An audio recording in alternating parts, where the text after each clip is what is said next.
Let's see about auto immunity. Auto immunity क्यों होता है? It is due to the breakdown of one or more of the mechanisms of the immunological tolerance. ठीक है, immunological tolerance का मतलब क्या है कि हमारा जो बॉडी है, बॉडी का जो इम्यून रिस्पॉन्स है वो सेल्फ एंटीजेंस के लिए कोई इम्यून रिस्पॉन्स डेवलप नहीं करता। और इसका दो तरीका था, एक सेंट्रल टॉलरेंस था और एक पेरिफेरल टॉलरेंस था। ठीक है, तो अगर इम्यूनोलॉजिकल टॉलरेंस के कोई भी एक मैकेनिज्म का ब्रेकडाउन होने के कारण ऑटो इम्यूनिटी होता है। मतलब हमारे बॉडी का जो इम्यूनिटी है वो सेल्फ एंटीजेंस के अगेंस्ट ही इम्यून रिस्पॉन्स जनरेट करने लगेगा। ठीक है, तो जो इम्यूनोलॉजिकल टॉलरेंस था दो टाइप का था, सेंट्रल और पेरिफेरल।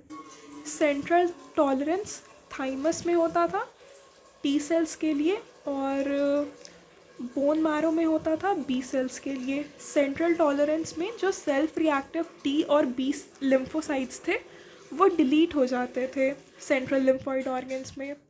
फिर जो पेरिफेरल टॉलरेंस था ये पेरिफेरल टिश्यूज़ में होता था, और इसका काफ़ी सारा मैकेनिज्म था, जैसे कि ignorance, energy, phenotypic squeezing, apoptosis by EICD, regulatory T cells, dendritic cells, sequestration of self antigens।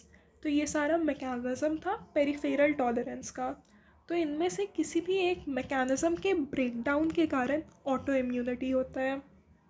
तो auto immunity can be due to breakdown of T cell energy, it can be due to failure of AICD।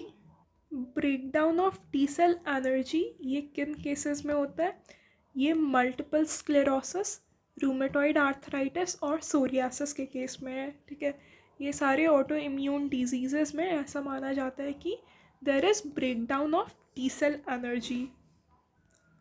Failure of AICD is seen in SLE, that is systemic lupus erythematosus। AICD का full form क्या था? Activation induced cell death. इसमें जो T cell self reactive T cell था उनके activation के बाद उनका एपोप्टोसिस हो जाता था। तो इनके फेलियर किस में दिखता है? SLE में दिखता है। Then loss of regulatory T cells, loss of regulatory T cells के कारण भी ऑटो इम्यूनिटी होता है। Then providing T cell help to stimulate the self reacting B cell. तो अगर जो सेल्फ रिएक्टिव बी सेल्स हैं उनको टी सेल्स से हेल्प मिले तो इसके कारण भी ऑटो इम्यूनिटी हो सकता है। या रिलीज ऑफ सीक्वेस्ट्रोड एंटीजेंस। तो पेरिफेरल टॉलरेंस का एक मैकेनिज्म था सीक्वेस्ट्रेशन ऑफ द एंटीजेंस। तो ऑटो इम्यूनिटी क्यों हो जाता है? अगर वो सीक्वेस्ट्रोड एंटीजेंस का रिलीज हो गया। ठीक है, सीक्वेस्ट्रोड एंटीजन का एग्जाम्पल क्या है? स्पर्मेटोजोआ हो गया, ocular antigens, these are example of sequestrated antigens. Trauma और सर्जरी के बाद इनका रिलीज़ हो सकता है। ठीक है, इन सीक्वेस्ट्रोड एंटीजेंस का रिलीज़ हो सकता है जिसके कारण फिर ऑटो इम्यूनिटी हो सकता है। Then molecular mimicry, it is a mechanism of auto immunity. Other mechanism of autoimmunity is polyclonal lymphocyte activation, exposure of cryptic self epitopes, epitope spreading, and bystander activation. Okay, so these are the mechanisms of autoimmunity. Breakdown of T cell energy, which is seen in psoriasis, multiple sclerosis, and rheumatoid arthritis. Failure of AICD, loss of regulatory T cells, providing T cell help to stimulate the self reacting B cells, release of sequestered antigens, molecular mimicry, polyclonal lymphocyte activation, exposure of cryptic self epitopes, epitope spreading, and bystander activation। देखो, auto immune hemolytic anemia में क्या होता है? उसमें जो T cell help is provided to stimulate the self reacting B cells. B cells क्या करता है? Antibody response B cells antibodies produce करते हैं, तो सेल्फ एंटीजेंस के लिए एंटीबॉडी रिस्पॉन्स तभी होगा जब इन बी सेल्स को टी सेल्स से हेल्प मिलेगा। ठीक है, सेल्फ एंटीजेंस के लिए एंटीबॉडी रिस्पॉन्स तभी होगा जब टी सेल का हेल्प मिलेगा सेल्फ रिएक्टिव बी सेल्स को।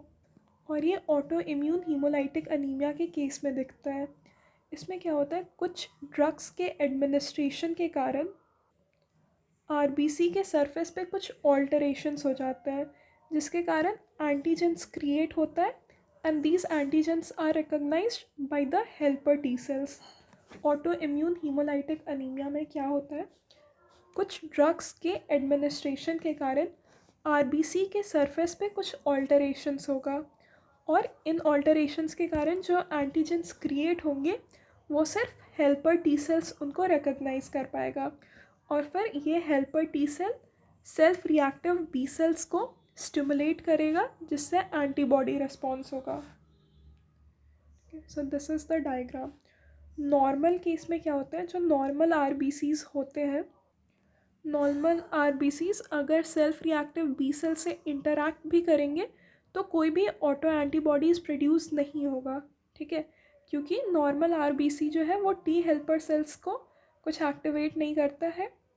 ठीक है, पर ऑटो इम्यून हीमोलाइटिक अनीमिया के केस में क्या होता है, कुछ ड्रग्स के कारण आरबीसी के सरफेस पे कुछ एंटीजेंस क्रिएट हो जाते हैं। ठीक है, और ये जो एंटीजेंस है ये टी हेल्पर सेल्स इनको रिकॉग्नाइज करता है, फिर ये कुछ हेल्पर फैक्टर्स रिलीज़ करता है, जिसके कारण जो सेल्फ रिएक्टिव बी सेल्स है it will produce auto antibodies against the RBC antigen. ठीक है, तो ये ऑटो इम्यून हीमोलाइटिक अनीमिया के केस में दिखता है। ड्रग एडमिनिस्ट्रेशन के कारण आरबीसी के मेम्ब्रेन्स पे एंटीजेंस क्रिएट होते हैं। ये एंटीजेंस टी हेल्पर सेल्स इनको रिकॉग्नाइज कर देता है, हेल्पर फैक्टर्स रिलीज़ करता है, जिनके कारण जो सेल्फ रिएक्टिव बी सेल्स होंगे they will produce auto antibodies against the RBC antigen. So these were the mechanisms of autoimmunity: breakdown of T cell energy, failure of AICD, loss of regulatory T cells, providing T cell help to stimulate self-reactive B cells, release of sequestered antigens, molecular mimicry, polyclonal lymphocyte activation, then exposure of cryptic self epitopes, epitope spreading, and bystander activation.